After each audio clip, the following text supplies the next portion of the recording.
pinakamalaking issue ng massive corruption in government na dapat may nakulong na is flood control. And flood control is what? Bakit ka ba nagkakaroon ng flood control projects, infrastructure? Eh di ba para masugpo mo ang negative impact ng climate change kasi ang Pilipinas bagyuhin? Di ba ganon? So, ibig mo sabihin, sinisi niya yung climate change pero hindi niya inaamin na may kinalaman ang flood control project sa climate change. Ano yun? So, alam mo, ang hilig kasi nila mag-divert ng issue. They don't confront the issue na ang ekonomiya at ang Pilipinas talaga, yung ating economy is collapsing. Hindi ko nga alam kung bankrupt na tayo kasi sa 2026 budget ata, nabasa ko, I will work on a commentary on this, na tawag nito, parang selling a bonds sa US. Alam mo, pag ganun kasi ibig sabihin, inuutang mo ang iyong 2026 financing for your government. Sabi ko, so wala ng pera pero hindi pa rin nila inaamin na may problema ang ekonomiya. So dito sa ekonomiya, Prof, kasi nabanggit mo to kanina, mag-aapat na taon na yung BBM admin. Base po sa monitoring po ninyo, saan po ba tayo dinala ng BBM administration pagdating po dito sa ekonomiya, Prof? Oh my God, Almar, 'di ba ngayon ang ating GDP 3% last quarter? I think, no, tama ba ako, Admar? 3% lang sa last quarter. Tapos Opo, tama. Sa last quarter. kabuuan ng 4.4 ata, kabuuan ng 2025. Oo. Pero yung last quarter 2025, I think is 3%. Nasa 3% may get, opo. 3%. Oo, 3%. Oo. Pero ang target natin supposedly for 2025 is 5 to 6%, I think. 5.5 to 6.5%. Binaba na nga nila yun eh. Mataas yung unang target, tapos nakita siguro nila na hindi kayang ma-meet. Binaba na nila, pero hindi pa rin na-meet. Hindi pa rin na-meet, okay? That's just one. That's ano ang indication niyan? So ibig sabihin, mataas na, binaba mo pa, hindi mo pa rin na-meet. At malayo ang, medyo may gap talaga kasi 4.4 as against to 6. It's already 2%, 2-digit yan. And 2-digit, when you talk about economy, is a huge, malaking malaking usapin yan. So ibig sabihin, may problema ka sa ekonomiya mo. And one thing that you have to remember, that's just GDP. Second is yung utang. May bago akong nakitang news ngayon lang na ang utang natin ay tumataas na naman. Hindi na lang siya 17, how do you call that? 17 trillion. More than 17 trillion na. Tama? Opo. Tama ako, no, Admar? Tama, mahigit 17 trillion na po, 2025. Oo, tapos another factor that you have to see is yung pagbaba ng foreign investors or investor na pumapasok sa Pilipinas. Alam mo, importante ang foreign capital and foreign investment sa Pilipinas. By the way, just for other people na mga may hilig magchika-chika, ang PhD ko po sa Peking University is economics. So naiintindihan ko po ang ekonomiya, ang usaping ekonomiya. Okay? Just to clarify. On the other hand, yung pagdating naman po ng peso, mataas ang peso na umaabot na ng 60. So ibig sabihin, that's an indication na may problema ang ekonomiya natin. Ang utang natin mas mataas na sa 17 trillion. So ibig sabihin, nagbaborrow to finance your own government. On the other hand, ano pa ba ang pumapasok na pumapasok sa Pilipinas ng mga foreign investors bumaba, especially in 2025. Malaki ang dip. Pag bumaba ang foreign investor mo, ibig sabihin you don't have new capital na tutulong sa ekonomiya mo para magkaroon ka ng iba pang industry na magki-create siya ng mga jobs and revenue and all that. So lahat ng economic indicators natin is going down. So pag lahat ng indicators mo is going down, ibig sabihin may mali sa economic management ng Pilipinas. So bakit hindi yan maintindihan ni BBM? Ang sinasabi niya dahil yan dyan sa climate change at dahil daw dyan sa investigation ng corruption. Sabi ko, my God, bakit? Bakit naman yung... Alam mo, unang-una dapat niya maintindihan kung iyan ay may kinalaman ang kanyang reasoning, may kinalaman sa climate change. In the very first place, problema pa rin niya yan. Kasi ang pinakamalaking issue ng massive corruption in government na dapat may nakulong na is flood control. And flood control is what? Bakit ka ba nagkakaroon ng flood control projects, infrastructure? Eh di ba para masugpo mo ang negative impact ng climate change kasi ang Pilipinas bagyuhin? Diba ganon? So, ibig mo sabihin, sinisi niya yung climate change pero hindi niya inaamin na may kinalaman ang flood control project sa climate change. Ano yun? So, alam mo, ang hilig kasi nila mag-divert ng issue. they don't confront the issue na ang ekonomiya at ang Pilipinas talaga, yung ating economy is collapsing.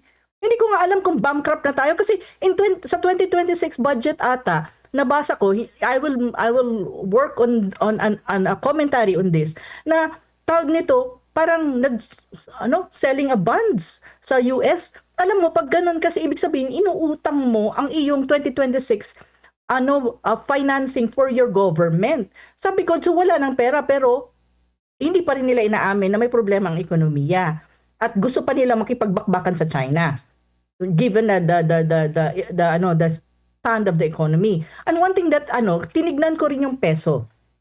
'Di ba? Kasi may nag-argue na the peso ko is strong because the other currency is weak, especially with Japan or Japanese currency. Sabi ko mali. Kasi nung tinignan ko yung datos, yung hard data, all throughout government, all throughout the presidency of BBM, mula nung siya naging presidente after 6 months until now, ang peso pababa ng pababa, ibig sabihin depreciating siya or lalo siyang humihina as against the dollar. Kapag ganyan ang trend ng peso mo, malaking usapin yan. Alam mo kung bakit? Kasi ibig sabihin may problema ang ekonomiya plus the fact na pagdating sa international trade, especially when it comes to imports. Kasi umi-import tayo ng maraming kung ano-anong goods eh. Kasi pag hindi ka nag-import, mamamatay ang ekonomiya mo, at especially yung mga tao like bigas, lahat na lang ata ng basic commodity ini-import natin, wala tayong industry na maganda sa agriculture eh. So kapag mababa ang ang peso mo as against the dollars, ibig sabihin mas malaki ang kailangan nating pera para matustusan ang imports natin. Tapos ang export natin hindi maganda at mahina. Plus the fact na hindi pa niya ma-argue yung tariff trade na ini-impose ni Trump sa Pilipinas. So, alam mo yon, if you just look at this basic economic factors, alam mo na ang ekonomiya ng Pilipinas problematic. At ang sinasabi nila hindi massive corruption in government. No, it is massive corruption in government. Precisely because ang mga investors hindi nga mag-i-invest kapag ang corruption index mo mataas. And on the other hand, yung kinukorrupt ng mga politiko na yan, imbis na ilagay mo yan sa mga productive activities na makakatulong sa ekonomiya mo at sa social welfare mo, nawala na. Nandun sa bulsa nila. So it also affects in many ways kung paano nagkakaroon ng negative impact sa economy at sa social welfare ng mga kababayan natin, especially infrastructure. Kasi sa isang bansa, if you want your country to have economic growth talaga na mabilis, kailangan mong infrastructure, especially ang Pilipinas, land, bridges, alam mo, lahat ng klaseng infrastructure na kailangan. Kasi ang Pilipinas, siya, island, iba't ibang island, kailangan mo ng magandang infrastructure, mabilis, including digital. Now, kung ang corruption mo is nasa DPWH, sana yung pera for all of this. So, do you really think it doesn't have an impact on the economy? So, yun. Kaya, wag na tayong magbulahan dito. Ang ekonomiya ng Pilipinas is may sakit. Nasa na siya? Stage 4 cancer. Kung may stage 4, baka mag-stage 5 yan. 'Di ba? So ganun lang ang picture na pwede kong ibigay para lang maintindihan nating mga kababayan na, hey, wake up. Medyo hindi na okay ang ating ekonomiya.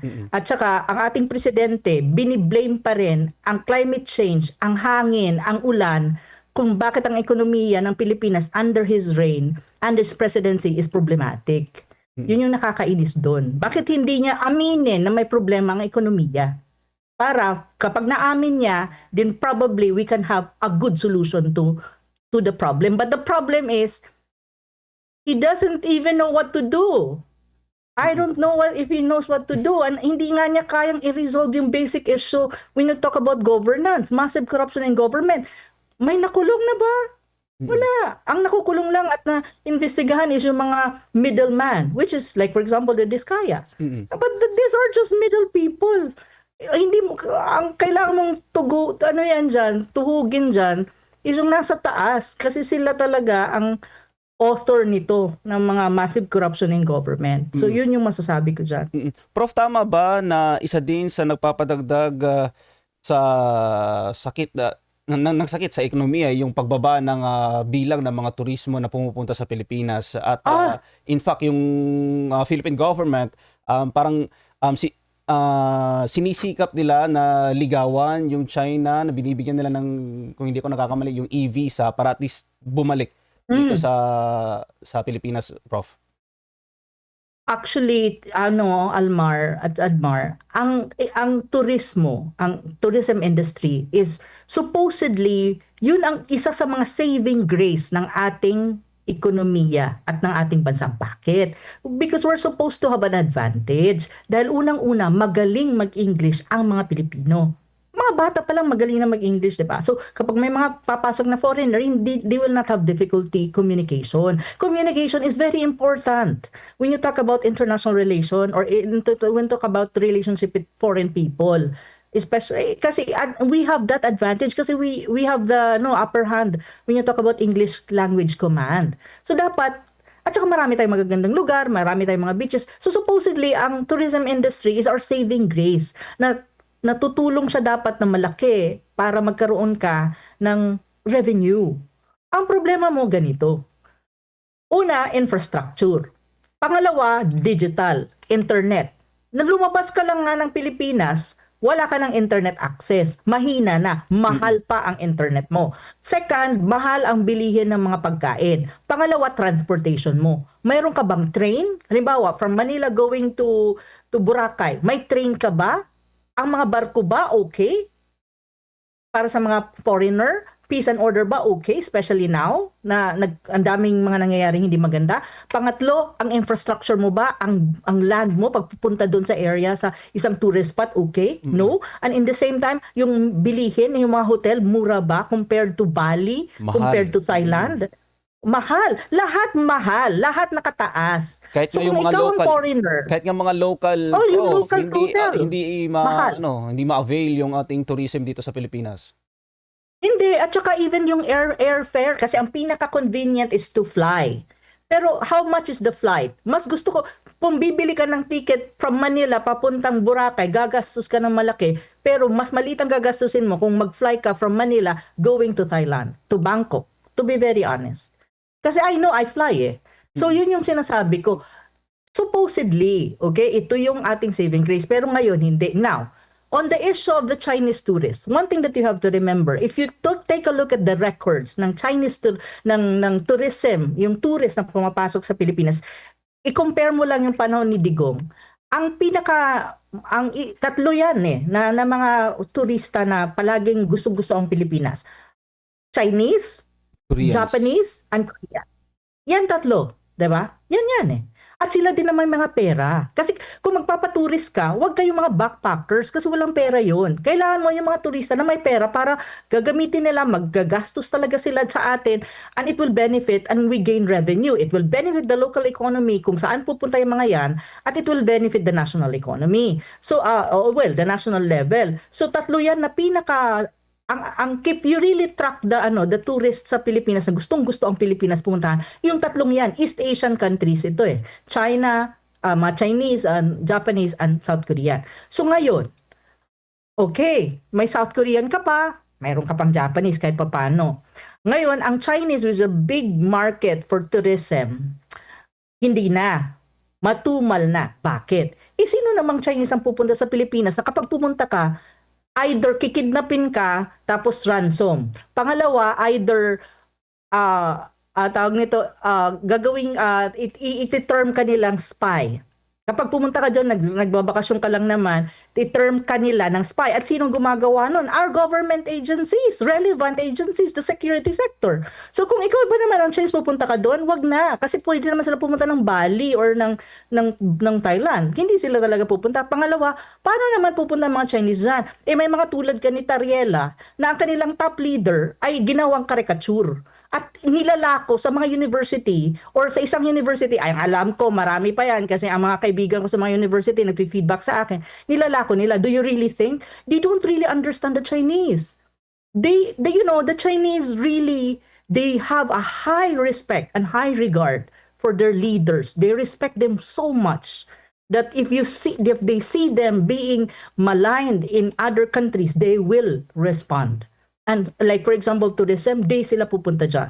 Kasi ibig sabihin, wala kayong respeto sa aming leader. How much paano kami pupunta sa inyo? Hindi nyo nare-respeto ang leader namin. So, if you have this kind of personality, hindi nga political personalities na Riela ano siya di ba, a man in uniform. Kasi Coast Guard yan Commodore Kuno, di ba? At saka ano daw siya? Spokesperson ng West Philippine Sea whatsoever.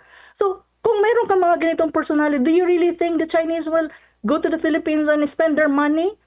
With all of these things as may ano ka pa, word war with Chinese embassy and the politicos that we have that, they just want to use the China card for their political grandstanding para lang feeling nila, sila, nationalistic, pero hindi naman. Jingoism naman yan. Diba? Kasi hindi nila naiintindihan kung anong national interest ng bansa at kung anong impact nito sa ekonomiya at sa ating bilateral relation with China, that you cannot ignore China. The rest of Europe is already negotiating and even coming to Beijing to talk to China for trade and investment. Ang Pilipinas, anong gagawin mo? Diba? I mean, come on, give me a break. Look at the world and what is happening to the world right now. Every country, even the Europeans are coming to coming here in Beijing to talk to Chinese and forge trade and economic agreements because they understand that the world has shifted already. There's a rising superpower and it has risen already in the East. It's the Asian century. And supposedly, the Philippines should be part of that kasi we're part of Asia. We're supposed to benefit from the rise of Asia. So bakit tayo hindi nagbe-benefit? Kasi may mga politiko tayong pulpol ang utak at hindi naiintindihan ang pagbabago ng mundo. Kasi naiwan na sila sa pagiging pro-United States nila. The United States is a declining power and in a matter of time, it will decline regressively. And obviously, it will happen. So tayo dapat we benefit from the rise of Asia because we're Asians, we are part of Asia. And in that rise of Asia, you need to recognize China is at the helm of it. You have China, you have India, and the rest of ASEAN. ASEAN also is part of it kasi ASEAN is one of the biggest economy as a whole in Asia. And we're part of ASEAN. We're Southeast Asians. So bakit hindi naiintindihan yan? Gusto talaga ng mga politiko na hindi umunlad ang Pilipinas at mag-regress lang tayo dahil sa kanilang mga pro-American stance, which is not good for the country. So yun yung problema na kailangan maintindihan ng mga Pilipino para naman magkaroon ng pag-asa ang ating Pilipinas, ang ating bayan. Kasi ang hirap, yun ang mahirap sa mga politiko They like to appear na they care for the Filipino people, pero sa totoo lang naman, sa real life and real talk, wala silang pakialam. Ang kapakialam na nila yung kanilang sariling interes, ang kanilang kung mananalo sila sa eleksyon, at saka kung mayroon silang mahihita sa mga patron nila. Yun. Prof, nabanggit mo na rin yung mga politiko. Last na lang bago ko ibalik kay Admar. May hashtag si Senator Risa Ontiveros na hashtag atin ang Pinas. Sa monitoring mo ninyo, Prof, sino bang gustong mag-agaw, sino bang na-monitor ninyo na may gustuhang agawin yung Pilipinas? That's so stupid, to be very frank. Coming from a senator, a sitting senator, that's so stupid. I'm sorry, Senator Risa.